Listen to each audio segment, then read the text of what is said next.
Hello, good evening all of you. कैसे हैं आप लोग सभी?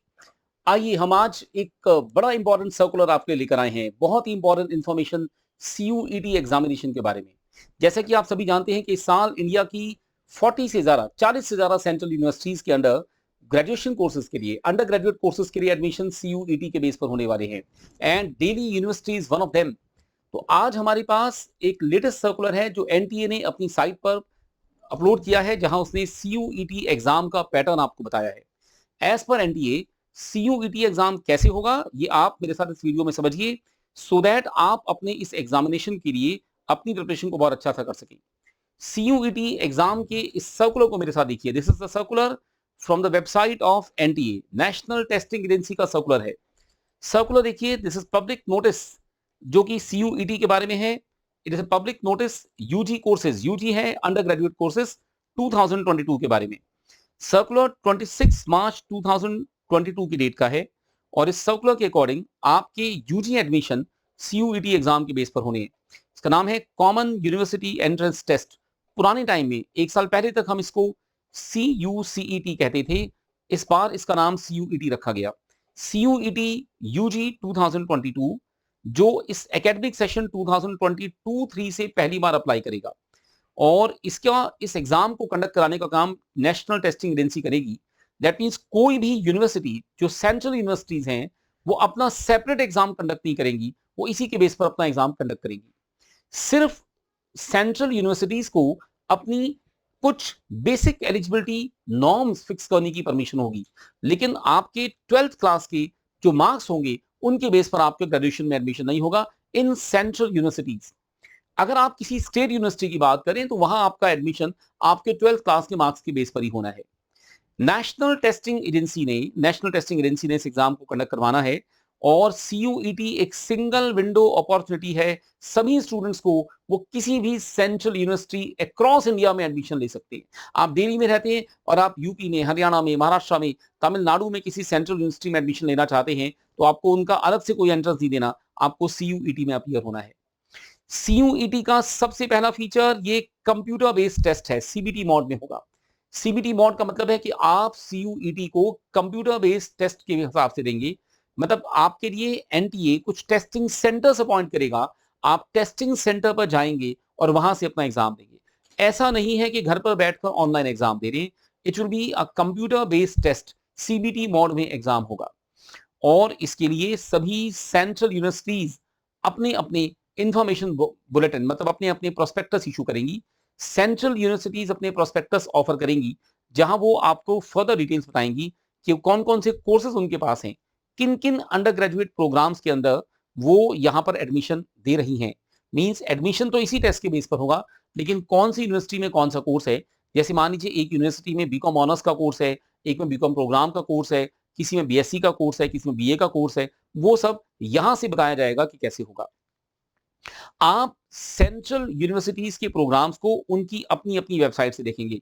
एनटीए सेंट्रल यूनिवर्सिटीज के प्रोस्पेक्टस नहीं दे रहा, सेंट्रल यूनिवर्सिटीज के प्रोस्पेक्टस आपको उनकी वेबसाइट से मिलेंगे।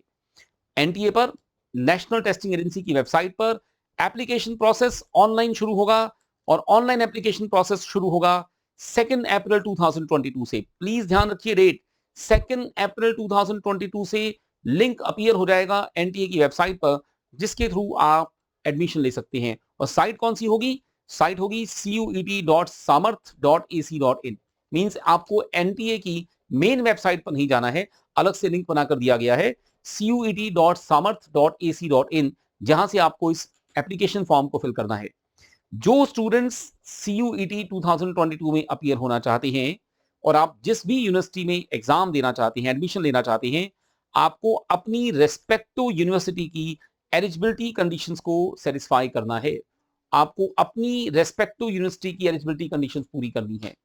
मीनिंग अगर किसी यूनिवर्सिटी ने कंडीशन लगा दी कि भाई आप सीयूईटी के बेस पर तो एडमिशन ले लो, लेकिन 12th में कम से कम 50% मार्क्स हो, तो वो एलिजिबिलिटी कंडीशन आपको फुलफिल करनी है। अगर कोई यूनिवर्सिटी कंडीशन लगाती है कि आपके ग्रेजुएशन में जब तक 12th में 60% मार्क्स नहीं है, आप सीयूईटी के क्लियर करने के बावजूद यहां एडमिशन नहीं ले पाएंगे, तो आपका एडमिशन नहीं होगा। मींस आपको यूनिवर्सिटी की एलिजिबिलिटी कंडीशंस को फुलफिल करना है। मार्क्स की कंडीशन एलिजिबिलिटी कंडीशन में हो सकती थी, लेकिन आपका एडमिशन प्योरली CUET की मेरिट के बेस पर होगा, ना कि आपके 12th क्लास की मेरिट के बेस पर होगा। ये एडमिशन प्रोसेस 2 अप्रैल से 30 अप्रैल तक चलेगा। 30 अप्रैल लास्ट डेट एडमिशन की। यहां पर कोई भी लेट फीस का स्कोप नहीं लिखा कि आप लेट फीस के साथ बाद तक एडमिशन ले सकते हैं, ऐसा कुछ नहीं लिखा। और आपके एग्जामिनेशन को देने के लिए देखिए 3 सेक्शन है एग्जाम की। ये एग्जामिनेशन का सेक्शन 1 है, ये सेक्शन 2 है और उसके बाद है सेक्शन 3। सेक्शन 1 को फिर से 2 हिस्सों में डाला गया है। तो हमारे पास एग्जाम के टोटल 4 सेक्शन हो गए, क्योंकि सेक्शन 1 के 2 हिस्से हैं। सेक्शन 1 पूरा लैंग्वेज बेस्ड सेक्शन है। तो सेक्शन 1 का भी ए पार्ट है। सेक्शन 1 ए, इसमें 13 लैंग्वेज है, जिसमें से आप किसी एक लैंग्वेज में पेपर देंगे। सेक्शन 1 बी, यहां 19 लैंग्वेज है, जिसमें से आप किसी एक लैंग्वेज में पेपर देंगे। फिर है सेक्शन 2, जिसमें आपके पास 27 डोमेन स्पेसिफिक सब्जेक्ट हैं। डोमेन स्पेसिफिक सब्जेक्ट का मतलब है आप किस स्ट्रीम से पढ़ाई कर आए हैं। आप साइंस से आए हैं, आप कॉमर्स से आए हैं, आप ह्यूमैनिटीज से आए हैं, तो आप अपनी फील्ड के किसी भी पेपर से एग्जाम दे सकते हैं। और सेक्शन 3 है, जिसका नाम है जनरल टेस्ट, जो जनरल टेस्ट होगा। मैं डोमेन स्पेसिफिक सब्जेक्ट की बात बता दूं, ये आपको ये बात कंपलसरी नहीं बनाता कि अगर आप कॉमर्स स्टूडेंट हैं तो आप कॉमर्स के डोमेन से ही पेपर देंगे। इवन अगर आप कॉमर्स के स्टूडेंट हैं और आपने कहा जी मैं पोल साइंस से पेपर देना चाहता हूं आर्ट्स के डोमेन से, तो आप दे सकते थे। लेकिन आपकी सेंट्रल यूनिवर्सिटी आपके लिए एलिजिबिलिटी कंडीशन लगा सकती है कि हमारे यहां बीकॉम में एडमिशन तब लेंगे जब आपने 12th में अकाउंटेंसी पढ़ी हो। तो ये specific eligibility condition respective central university के पास से लगेगी, not from NTA, National Testing agency की तरफ से नहीं लगी। अब देखिए आपको पेपर्स कैसे देने हैं, पेपर्स को कैसे देना है, पेपर्स को देने की चॉइसेस आपके सामने कैसी काम करेंगी। आप एक बार फीचर्स देखिए सीयूईटी एग्जाम के। फीचर सुनिए सीयूईटी एग्जाम के कैसे कैसे काम करते हैं। सीयूईटी एग्जाम के फीचर सुनने के लिए मेरे पास सुनिएगा, ध्यान से फीचर सुनिए। सबसे पहला पेपर का है सेक्शन 1A। हाँ जी, सबसे पहला सेक्शन 1A जो कि लैंग्वेज का पेपर है। यहां आपको 13 लैंग्वेज दी जाएंगी। 13 में से आपको कोई भी एक लैंग्वेज चूज करनी है, एनी ऑफ दी, सिर्फ एक। आपको 13 में से एक लैंग्वेज चूज करनी है। ध्यान से मेरी बात सुनिए। Section A1, section 1A। फिर आपका सेक्शन 1B, यहां भी एक लैंग्वेज चूज करनी है। इसकी लैंग्वेज देखिए यहां क्या लिखा है, these are 19 languages, any other language apart from those offered in section 1A may be chosen. जो लैंग्वेज आपने सेक्शन 1A में चूज की ना, उसे आप सेक्शन 1B में चूज नहीं कर सकते। तो 1A की अलग लैंग्वेज होगी, 1B की अलग लैंग्वेज होगी। तो टेक्निकली आपको 2 लैंग्वेज में एग्जाम में पेपर देना पड़ रहा है। हाँ जी, आपको टेक्निकली 2 लैंग्वेज के पेपर देना पड़ रहा है, सेक्शन 1A 1B। और यहां आपके सामने हर लैंग्वेज के 50 क्वेश्चंस होंगे। 2 लैंग्वेज हो गई, दोनों के 50-50 क्वेश्चंस। और मतलब जो भी आपकी लैंग्वेज बनेगी उसके 50 क्वेश्चन, 50 में से 40 क्वेश्चंस आपको अटेम्प्ट करने पड़ेंगे। मींस 10 क्वेश्चंस में आपको चॉइस मिलेगी। और ये क्वेश्चंस कैसे होंगे, लैंग्वेज के क्वेश्चन कैसे होंगे, इन्हें करने के लिए 45 मिनट्स का टाइम मिलेगा। 45 मिनट्स, 40 क्वेश्चंस अटेम्प्ट करने, क्वेश्चन होंगे 50। लैंग्वेज के क्वेश्चंस में आपकी रीडिंग कॉम्प्रिहेंशन को चेक किया जाएगा। Language to be tested through reading comprehension और based on different types of passages, factual, literary, narrative, literary aptitude and vocabulary. तो कहते हैं कि जो लैंग्वेज का एप्टीट्यूड है, लैंग्वेज का जो पेपर है, उसके अंदर आपकी कॉम्प्रिहेंशन कैपेबिलिटी को देखा जा रहा है। आपके सामने एक पैराग्राफ होना चाहिए, जैसे आप एक कॉम्प्रिहेंशन करते हैं, पैराग्राफ को पढ़ेंगे। पैराग्राफ किसी भी टाइप का हो सकता है, फैक्चुअल हो सकता है, पैराग्राफ लिटरेरी हो सकता है, आर्टिस्टिक हो, किसी लिटरेचर से उठाया जाए, नैरेटिव हो सकता है, कहानी की तरह हो। और इसके अंदर से आपको क्वेश्चंस के आंसर देने होंगे। आपको ध्यान रखना है 2 लैंग्वेज चूज करनी है। सेक्शन 1A में 13 लैंग्वेज में से कोई एक, और सेक्शन 1B में 19 लैंग्वेज में से कोई एक। सेक्शन 1B की जो लैंग्वेज चूज की जाएगी वो सेक्शन 1A वाली लैंग्वेज की सेम नहीं हो सकती, दोनों में लैंग्वेज अलग अलग चूज की जाएगी। उसके साथ देखिए हमारे पेपर का section B, domain specific paper. Domain specific subject में क्या है, 27 डोमेन पेपर हैं, 27 सब्जेक्ट होंगे आपके सामने, जिसमें से आपको मैक्सिमम 6 डोमेन्स में एग्जाम देना अलाउड है। मैक्सिमम 6 पेपर आप दे सकती हो, 6 सब्जेक्ट्स में डोमेन दे सकती हो। यहां पर भी आपके सामने 50 क्वेश्चंस होंगे, जिसमें से 40 क्वेश्चंस आपको अटेम्प्ट करने हैं। तो 40 क्वेश्चन पहले आ गए सेक्शन ए में, 40 क्वेश्चन सेक्शन बी में आपके सामने आ गए। यहां पर भी आपको हर डोमेन सब्जेक्ट के लिए 45 मिनट्स मिलेंगे। देखो अगर आप 2 डोमेन सब्जेक्ट देने जा रहे हो तो 45 प्लस 45 90 मिनट्स का एग्जाम आपका चलेगा। अलग अलग 2 पेपर चलेंगे, डोमेन 1, डोमेन 2। मैंने सोचा मैं 6 डोमेन्स के अंदर एग्जाम दूंगा, 6 से ज्यादा तो दे नहीं सकते ना आप। तो 45 मिनट्स इंटू 6 डोमेन सब्जेक्ट, आप 45 मिनट्स के 6 डोमेन सब्जेक्ट में पेपर अटेंड करने जा रहे हो, और ये सारे क्वेश्चन एमसीक्यू बेस्ड है। यहां पर देखिए, input text can be used for MCQ based questions, आप एमसीक्यू बेस्ड आंसर करेंगे। और एमसीक्यू का सिलेबस क्या है? NCERT based class 12 syllabus only. ध्यान दीजिए, क्या क्लास 11 का सिलेबस है? नहीं, ओनली प्योरली सेक्शन का, सॉरी, क्लास 12 के सिलेबस के बेस पर आपका सब्जेक्ट होगा। आपने अकाउंटेंसी में अगर पेपर दिया तो क्लास 12 की अकाउंटेंसी के बेस पे पेपर होगा। अगर आपने सपोज कीजिए पोल साइंस के बेस पर पेपर दिया तो क्लास 12 के पोल साइंस के बेस पर होगा, लेकिन एमसीक्यू होगा, सब्जेक्टिव नहीं है। This is purely MCQ. Language था कॉम्प्रिहेंशन बेस्ड पेपर, और ये है एमसीक्यू बेस्ड पेपर। देन हमारे पेपर का सेक्शन 3, लास्ट सेक्शन 3, जो कि 60 मिनट्स का है। ध्यान दीजिए, डोमेन का पेपर 45 मिनट्स पर डोमेन। उसके पहला first part A 45 minutes, part 3 आपके सामने 60 मिनट्स का है। पार्ट 3 है जनरल सेक्शन, जो सबसे बड़ा है, सबसे ज्यादा वेटेज वाला सेक्शन, क्योंकि हमने देखा कि जो हमारा पार्ट ए है वो हमें 40 क्वेश्चन अटेम्प्ट करने के लिए कहता है, पार्ट बी 40 क्वेश्चन अटेम्प्ट करने के लिए कहता है। पार्ट 3 जो हमारा मेन पेपर है, जो हमारा बड़ा पेपर है, उसमें आपको 60 क्वेश्चन अटेम्प्ट करने पड़ेंगे, और 60 क्वेश्चन अटेम्प्ट करने हैं 75 में से। अब ये 60 क्वेश्चन आप जो अटेम्प्ट करोगे, ये आपके एडमिशन के लिए कैसे कंसिडर होंगे? देखिए, for any undergraduate program और programs being offered by the university where general test is being used for admission. तो हर अंडर ग्रेजुएट प्रोग्राम के लिए जनरल टेस्ट होगा। जनरल टेस्ट में क्या होगा? एमसीक्यू बेस्ड क्वेश्चंस होंगे। इसमें ध्यान दीजिए, general knowledge and current affairs, सबसे पहले है GK and current affairs.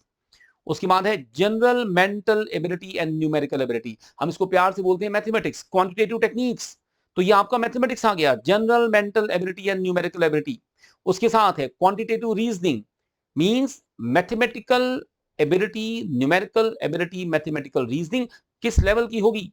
Please ध्यान दीजिए, किस लेवल की होगी? तो उन्होंने कहा simple application of basic mathematical concepts. Basic mathematical concepts जिसमें क्या है? वो कहते हैं अरिथमेटिक्स है, एल्जेब्रा है, ज्योमेट्री है, याद कीजिए, और मेंसुरेशन है आपके सामने। That is taught till class 8th grade, 8th class तक के लेवल का मैथमेटिक्स। तो मतलब वो कह रहे हैं इसमें कैलकुलस नहीं है, मुझे घबराने की जरूरत नहीं है कि मुझे पार्ट 3 के अंदर कहीं 11th और 12th का मैथमेटिक्स तो नहीं करना पड़ेगा। तो नॉन मैथ्स वाले स्टूडेंट्स क्या करेंगे? नहीं, वो कह रहे हैं खाली क्लास 8th तक का मैथमेटिक्स, लेकिन उसमें algebra, arithmetics, geometry and mensuration सब कुछ आपके सामने है। और तीसरा इसके अंदर हिस्सा है लॉजिकल एंड एनालिटिकल रीजनिंग। हमें लगता है कि इसमें कैसा होना चाहिए? जीके एंड करंट अफेयर्स लगभग 1/3 होनी चाहिए, ऐसा कहा नहीं गया, लेकिन 60 में से 1/3 क्वेश्चन आप इसके अटेम्प्ट करेंगे, 60 में से 20 क्वेश्चन आप मैथमेटिक्स के अटेम्प्ट करेंगे, 60 में से 20 होने चाहिए लॉजिकल रीजनिंग और एनालिटिकल रीजनिंग के क्वेश्चन। लॉजिकल रीजनिंग, मैथमेटिक्स और जीके 3 पार्ट है। यहां पर लैंग्वेज या इंग्लिश नहीं है, जैसे कि बहुत से एग्जाम्स में होता है, क्योंकि लैंग्वेज का पेपर हमारे पास अलग से चल रहा है। अब बात आती है कि जो हम पार्ट 1A में 13 में से एक लैंग्वेज का पेपर देने जा रहे हैं, वो लैंग्वेज कौन कौन सी हैं? तो पार्ट 1A जो आप 13 लैंग्वेज में से एक लैंग्वेज अटेम्प्ट करने जा रहे हैं, वो है या तो तमिल, तेलुगु, कन्नड़ा, मलयालम, मराठी, गुजराती, उड़िया, बंगाली, असमीज, पंजाबी, इंग्लिश, हिंदी और उर्दू। आप इनमें से कोई भी एक लैंग्वेज चूज कर सकते हैं आपकी पसंद की। मान लीजिए मुझे लैंग्वेज चूज करनी हो, तो जैसे मैं दिल्ली में रहता हूं, तो मैं क्या कहूंगा? भी मुझे तमिल या तेलुगु या कन्नड़ा या मलयालम नहीं आती है, मैं इंग्लिश चूज करूंगा, हिंदी भी चूज कर सकता हूं।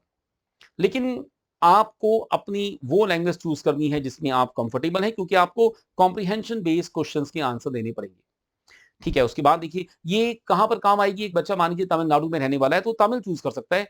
हो सकता है उसने अपनी 11th-12th की स्टडीज तमिल मीडियम से की हो, उसको तमिल ज्यादा सुटेबल होगी as compare to any other language. Then हमारे पास पार्ट 1B है। पार्ट 1B में 19 लैंग्वेज है, जिसमें से आपको एक चूज करेंगे। ये 19 लैंग्वेज कौन सी है? ध्यान से देखिए, French, Spanish, German, Nepali, Persian, Italian, Arabic, Sindhi, Kashmiri, Konkani, Bodo, Dogri, Maithili, Manipuri, Santhali, Tibetan, Japanese, Russian and Chinese. इनमें से कोई भी एक लैंग्वेज चूज करेंगे। अब देखिए, अगर मेरे केस में देखें तो मुझे इनमें से कोई भी लैंग्वेज नहीं आती, तो मैं क्या करूंगा भाई? मैं पार्ट ए की लैंग्वेज पर ज्यादा फोकस करूंगा। तो मुझे पार्ट ए में से एक लैंग्वेज चूज करनी है, पार्ट बी में से एक लैंग्वेज चूज कर सकते हैं। हमने शुरू में कहा था पार्ट 1B में चूज की गई लैंग्वेज पार्ट 1A की लैंग्वेज कॉमन नहीं हो सकती है। आप देखिए ऑप्शन में कॉमन लैंग्वेज है ही नहीं। तो ऑप्शन में कॉमन लैंग्वेज है भी नहीं, आपको अलग ही लैंग्वेज चूज करनी होती है। अब बात आती है हमारी 27 पेपर, डोमेन पेपर कौन से हैं जी? 27 डोमेन पेपर्स के अंदर मैं आपको बात बताऊंगा। सबसे पहला डोमेन पेपर है अकाउंटेंसी, जिसको बुक कीपिंग भी कहते हैं। अकाउंटेंसी का पेपर कॉमर्स वाले बच्चों का हो गया। अगला पेपर है बायोलॉजी, जिसको बायोलॉजिकल स्टडीज भी कहा जाता है। ये बहुत से बोर्ड्स में बायोलॉजिकल स्टडीज कहलाता है। इसको उन्होंने बायोटेक्नोलॉजी भी नाम दिया है, इसको बायोकेमिस्ट्री भी कह सकते हो, किसी भी नाम से देखिए। Biology, biological studies, biotechnology, biochemistry, आप अपने 12th क्लास के बोर्ड में जिस भी नाम से पेपर पढ़कर आए हो। अगला पेपर है बिजनेस स्टडीज, अगेन कॉमर्स वाले बच्चों का पेपर आ गया बिजनेस स्टडीज। फिर साइंस वालों का ऑप्शन आ गया केमिस्ट्री। ये सभी पेपर आपके सामने अल्फाबेटिकल ऑर्डर में लिखे हुए हैं। That's why science, commerce, arts के पेपर मिक्स होकर आ रहे हैं। उसके बाद कंप्यूटर साइंस का पेपर, बहुत से बच्चे कंप्यूटर साइंस का पेपर देते हैं, जिसको आईटी भी कहते हैं, वो इंफॉर्मेशन प्रैक्टिस भी कहते हैं। फिर इकोनॉमिक्स का पेपर है, जिसको बिजनेस इकोनॉमिक्स के नाम से भी हो सकता है, आपने पढ़ा हो। इंजीनियरिंग ग्राफिक्स, एंटरप्रेन्योरशिप का पेपर जो 12th क्लास के बहुत से बच्चे लेकर आते हैं। ज्योग्राफी का पेपर, हिस्ट्री का पेपर, होम साइंस का paper, knowledge, tradition and practices of India. मुझे इसके बारे में ज्यादा आइडिया नहीं है, लेकिन ये भी एक पेपर है 12th क्लास के अंदर। फिर 12th क्लास का पेपर है लीगल स्टडीज, और तो कम बच्चे 12th क्लास में लीगल स्टडीज देकर आते हैं, लेकिन लीगल स्टडीज थोड़ा सा लीगल बेस्ड पेपर है।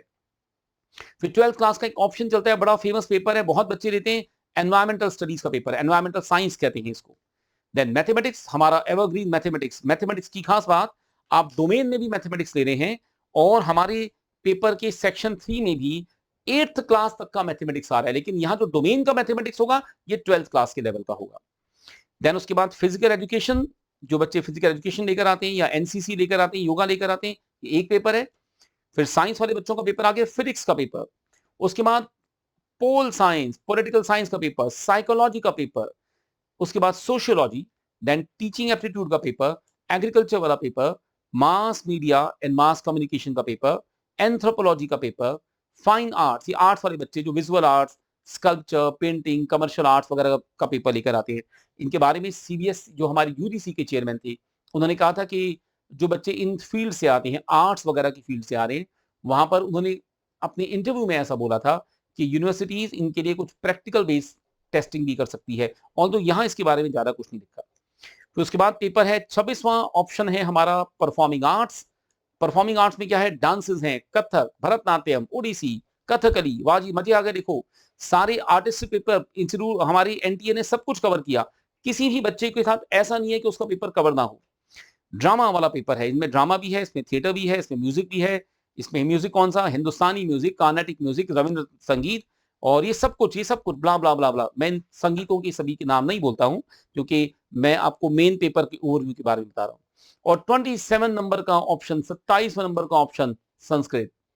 उन्होंने कहा संस्कृत उन बच्चों के लिए खास तौर पे काम आएगा जो शास्त्री का कोर्स करने जा रहे हैं, शास्त्री का कोर्स करने जा रहे हैं, और ये बीए के इक्विवेलेंट होता है।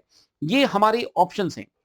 आप इनमें से चाहो तो आप एक ऑप्शन दो, जैसे आप कॉमर्स स्टूडेंट हैं, आप अकाउंटेंसी का ऑप्शन दो, चाहे बिजनेस स्टडीज का, चाहे इकोनॉमिक्स का, चाहे मैथमेटिक्स का। आप चाहो तो 2 ऑप्शन दो, 3 दो, 4 दो, मैक्सिमम 6 ऑप्शन दे सकते थे। इसमें सबसे बड़ा टेक्निकल पॉइंट ये है कि एनटीए आपको ये नहीं कहता कि आप अगर साइंस स्टूडेंट हो तो आप साइंस का ही ऑप्शन लो। आप साइंस स्टूडेंट हो, अगर आप मास मीडिया का पेपर देना चाहते हो, अगर आप होम साइंस का पेपर देना चाहते हो तो दे सकते हो, लेकिन जिस यूनिवर्सिटी में आप एडमिशन लेने जाएंगे वो आपकी एलिजिबिलिटी में ऐसा कह सकती थी कि अगर आप हमारे यहाँ फिजिक्स ऑनर्स करने आए हैं तो आपने 12th में फिजिक्स जरूर पढ़ी हो। ऐसा नहीं हो सकता कि आप एक कॉमर्स स्टूडेंट हैं और आप साइंस में एडमिशन ले लें, साइंस स्टूडेंट है कॉमर्स में एडमिशन लें। रेस्पेक्ट टू यूनिवर्सिटी इसके ऊपर लिमिटेशन लगा सकती थी। That's the format of the paper जो आपके सामने मैंने बताया। अब इस पेपर में कुछ खास बातें आपको बताऊंगा। ये सबसे इंपॉर्टेंट बात जो बताने जा रहा हूं, यूनिक बात, जो मैंने कहा डोमेन 6 पेपर्स में दिया जा सकता है। A candidate can choose a maximum of any 3 languages from section A and section 1 be taken together. One of the languages chosen needs to be in lieu of domain specific subject। देखिए, कभी कभी बच्चा language को paper में देना चाहता है। आप एक लैंग्वेज देना चाहती हैं, ऐसी लैंग्वेज जो आप डोमेन पेपर में देने की बजाय आप ऑप्शन में चूज करना चाहती हो। तो सेक्शन 1A और 1B जो लैंग्वेज वाला था ना, आप दोनों सेक्शन में से मिला के 3 लैंग्वेज दे सकते हो। लेकिन अगर आपने 2 सेक्शंस में से मिला के 3 लैंग्वेज में पेपर दिया तो आपका डोमेन 6 की जगह 5 रह जाएंगे, क्योंकि लैंग्वेज भी डोमेन के बदले में आई है। मतलब मैं 6 डोमेन प्लस 2 लैंग्वेज में पेपर दे सकता था, लेकिन अगर मैं लैंग्वेज में 3 लैंग्वेज चूज करना चाहता हूं तो डोमेन 6 की जगह 5 रह जाएंगे। ये आपको ध्यान देना है। और मैक्सिमम डोमेन आप 6 चूज कर सकते हैं। सेक्शन 3 आपको देना ही पड़ेगा, ये कंपलसरी है। और इसके साथ साथ देखिए, ये आपके सामने मैंने एनटीए का पूरा ओवरव्यू आपको बता दिया। और उन्होंने कहा जिस भी आप यूनिवर्सिटी में एडमिशन लेना चाहते हैं, अपनी यूनिवर्सिटी के प्रोस्पेक्टस को प्लीज जरूर पढ़िए। उनकी जो जनरल रिक्वायरमेंट्स है उसको हर हालत में देखें, ताकि आपको कल को प्रॉब्लम ना हो। पेपर जैसा कि अभी हमने देखा, computer based test paper, CBT based paper है। आपको एक सेंटर पर जाकर कंप्यूटर पर एग्जाम देना है। पेपर एंड पेन से, पेपर एंड पेंसिल से एग्जाम नहीं देना। पेपर एमसीक्यू बेस्ड होगा। लैंग्वेजेस 13 हैं। लैंग्वेज का पेपर अपनी लैंग्वेज में होगा। मीडियम क्या होगा पेपर का? लैंग्वेज का पेपर अपनी लैंग्वेज में होगा, जिसके अंदर आपको रीडिंग कॉम्प्रिहेंशन करना है। और जो पार्ट 2 है वो 12th क्लास के एनसीईआरटी के सिलेबस पर। डोमेन सब्जेक्ट का पेपर 12th क्लास एनसीईआरटी के पेपर पर वो फिर से बता रहे हैं, बार बार बता रहे हैं। और यहां पर उन्होंने ओनली वर्ड भी लिखा है, डोमेन का paper strictly 12th class NCERT के बेस पर होना है एज पर एनटीए। और जो आपको आखिरी पार्ट मैंने बताया उसके अंदर general knowledge, current affairs, general mental ability, numerical ability, quantitative reasoning, simple applications of basic mathematical concepts, arithmetics, algebra, geometry, mensuration, stats वगैरह जो आपने पढ़े हैं क्लास 8 तक, वो सब आपको दिए जाएंगे। Logical and analytical reasoning. बस रजिस्ट्रेशन प्लीज ध्यान दीजिएगा, उन्होंने कहा रजिस्ट्रेशन ऑनलाइन होगा। यहां रजिस्ट्रेशन का लिखा है 1/4 से शुरू हो जाएगा। वैसे ऊपर 2 अप्रैल की डेट लिखी थी, मैं एक बार आपको फिर से दिखा दूं। ऊपर की डेट लिखी थी कि आपके रजिस्ट्रेशन का काम आप CUET.samarth वेबसाइट पर कर पाएंगे। और वहां बताया गया था कि एप्लीकेशन 2 अप्रैल से शुरू होगा, लेकिन नीचे नोटिफिकेशन में लिखा है कि एप्लीकेशन 1 अप्रैल से शुरू हो जाएंगी। तो मैं कहूंगा भी 1 अप्रैल को आप साइट को जरूर चेक कीजिए, साइट को जरूर देखिए। 1 अप्रैल से शुरू हो रहा है, 1 अप्रैल को रजिस्ट्रेशन करो, नहीं तो 2 तारीख से करो। कि उन्होंने आपको बात बताई है। उन्होंने कहा कि सभी पेपर्स का लेवल बेंचमार्क कर दिया गया 12th क्लास के लेवल पर होगा। ऐसा नहीं है कि अगर हम आईएएस लेवल की, यूपीएससी के एग्जाम की, सिविल सर्विसेज लेवल की जीके पढ़कर आ जाएं तो हम इस पेपर को ज्यादा अच्छा अटेम्प्ट कर पाएंगे। पेपर क्लास 12th के स्टूडेंट्स के लेवल का बनाया जाएगा। और उन्होंने कहा कि जिस बच्चे ने 12th क्लास में अपनी स्टडीज को, अपने बोर्ड के सिलेबस को अच्छे से पढ़ा है, वो सीयूईटी में अच्छा परफॉर्म कर पाएगा।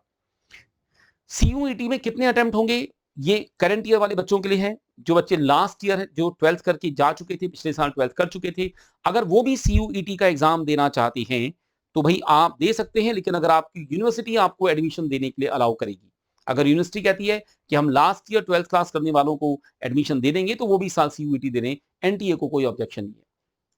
बस ये सारी बातें। उसके बाद एक पैराग्राफ फिर से रिपीट हो गया है। उन्होंने कहा है कि जनरली जो है एक स्टूडेंट को वो सब्जेक्ट चूज करना चाहिए, यू शुड चूज दो सब्जेक्ट्स जिन्हें आपने अपनी क्लास 12th में पढ़ा है। वो ये कह रहे हैं यू शुड चूज, आपको चूज करना चाहिए। वो ये नहीं कह रहे कि आपके लिए कंपलसरी है। उन्होंने कहा एक यूनिवर्सिटी आपके लिए फ्लेक्सिबिलिटी लगा सकती थी कि आप अपनी पसंद के किसी भी सब्जेक्ट में एग्जाम दे सकते हैं। आपको यूनिवर्सिटी की एलिजिबिलिटी कंडीशंस को ध्यान से देखना है। जो बच्चे बायोकेमिस्ट्री से पढ़कर आए हैं, बायोकेमिस्ट्री पेपर पढ़कर आए हैं, वो बायोलॉजी ऑप्शन चूज करेंगे, क्योंकि बायोकेमिस्ट्री बायोलॉजी से मैच करेगा लगभग उनके अकॉर्डिंग। बस उन्होंने कहा कि आप 2 अप्रैल से, अगेन डेट 2 अप्रैल आ गई दोबारा से, पहले 2 अप्रैल की थी, फिर 1 अप्रैल की थी, अब दोबारा 2 अप्रैल की है। तो भाई मेरे हिसाब से 2 अप्रैल की डेट है जहां से आपका ये सारा का सारा काम होगा। 2 अप्रैल से आप CUET.samarth.ac.in पर लॉग इन करें, चेक करें, एग्जामिनेशन फॉर्म को टाइम पर फिल करें।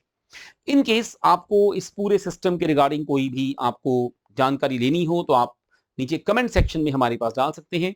और स्क्रीन पर हमारे व्हाट्सएप नंबर्स भी आपके सामने हैं, आप व्हाट्सएप मैसेज डाल सकते हैं। और हमारे पास हम इस एग्जाम्स के लिए, क्योंकि ये एक नया सिस्टम इंट्रोड्यूस हुआ इस बार, तो हम स्टूडेंट्स की हेल्प के लिए, स्टूडेंट्स की मदद करने के लिए बहुत सारी डेटा इकट्ठा करें, आपके साथ इंफॉर्मेशन शेयर करेंगे। और आई होप कि जैसे जैसे रिसेंट अपडेट आते रहेंगे मैं आपके साथ इनको शेयर करता रहूंगा।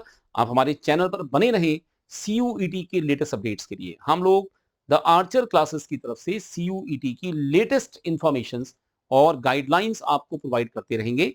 आप हमारे नंबर्स पर व्हाट्सएप मैसेज भेजकर या कॉल करके ऑफिस के नंबर्स पर आप हेल्प भी ले सकती हैं। Best of luck, God bless you all and do well in your exam.